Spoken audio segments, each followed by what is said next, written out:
Why do you see pro-Hamas protests by feminist women and gay people in the United States and Europe, despite Hamas being oppressive towards women, permitting by law violence towards women within the family, including sexual violence, and hanging gay people by their throats just for being gay?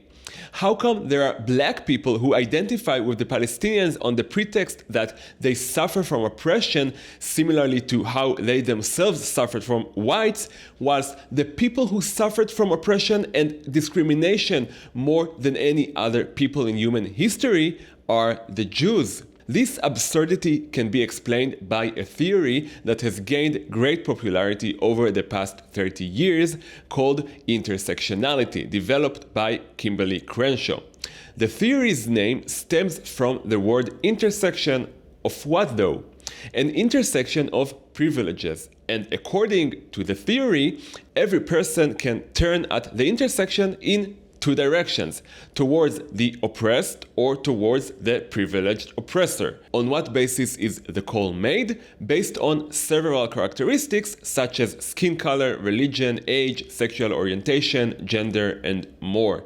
For example, if you are a woman, you are oppressed. If you are a man, you are an oppressor. If you are black, you are oppressed. If you are white, you are an oppressor. This theory has become so popular that today it dominates how university students think about the world, and it is seeping deep into our culture and politics. The theory is rooted in Karl Marx's theory of economic classes, and it was shifted from the struggle between workers and bourgeoisies to classes based on other characteristics, a shift that started with the civil rights movement in the United States in the 1960s. So why does the theory have such an appeal, and why is it so tempting?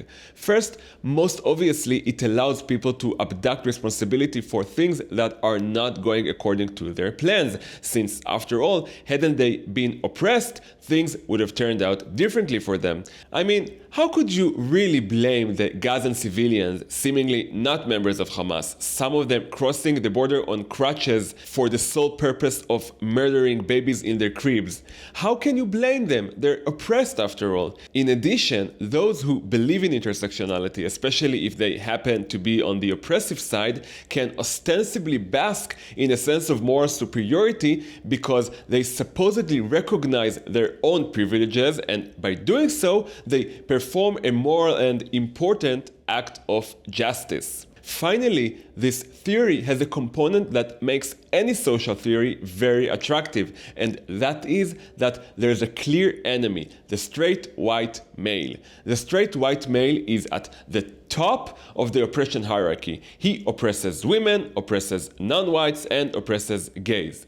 But as soon as you start looking at this theory critically, you can't help but see how it simply falls apart. Suffice it to ask the adherents of this theory to explain if the United States is indeed a country that oppresses blacks by whites, how come there are phenomena like Oprah Winfrey, Will Smith, and Barack Obama who aren't merely successful but are more beloved by white audiences than black?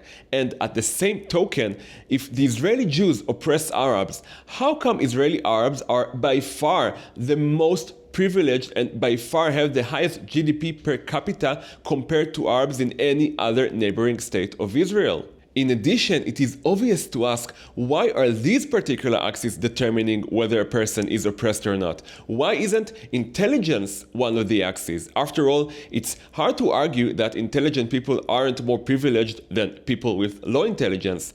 What about people raised by divorced parents? Why don't they have an axis that allows them to get privilege points for oppression that they can demand from the privileged whom their parents stayed together? And what about redheads? Don't they deserve to be included in the category of the oppressed with all the jokes about them? The absurdity in this ridiculous theory of intersections is clear to anyone willing to take an honest look at it. More than that, every person is a mosaic of so many such axes of privilege and oppression, infinite in fact, that it's inevitable this theory collapses into itself, since the theory that allegedly explains group politics, when it is taken to the extreme that includes all possible oppression axes, dilutes itself to the most basic identity in society, which is the individual. And individual is the identity upon which the entire Western value system is based, that the individual is sovereign unto himself and has the liberty to act as he sees fit. But if you don't examine the theory critically and want to enjoy the ostensible moral superiority it gives you, then you reach ridiculous places where women identify with Hamas because they think that's also how they support women, because they both allegedly have a common enemy, the straight white male, who happens to be Israeli in this case. That, by the way, is also a common misconception about Israeli society, that's being seen as another branch of European colonialism, while it is actually very diverse in ethnicity and skin color, as it gathered Jews from all around the world, including the Arab countries. And by the way, even some Ashkenazi Jews, particularly the ones from Poland, were darker than their Polish counterparts, which is another indication for the undeniable fact that Jews were never from Europe, but were exiled there from where they originally belong, their homeland, Israel. So the bottom line is that this theory of intersections actually stands in opposition to Western values and distorts morality because it sees the world only through the prism of oppressed and oppressor. All the more so when it lays all the ills of the world at the feet of one single common enemy, the straight white male, of course. When people are captive in an ideology that tells them the strong is always bad and the weak is always good, morality is distorted. That's how you get an absurd and suicidal scene of people supporting an organization that hangs people like them at their throats. If you stand for Western values, you have to stand with Israel and oppose Hamas.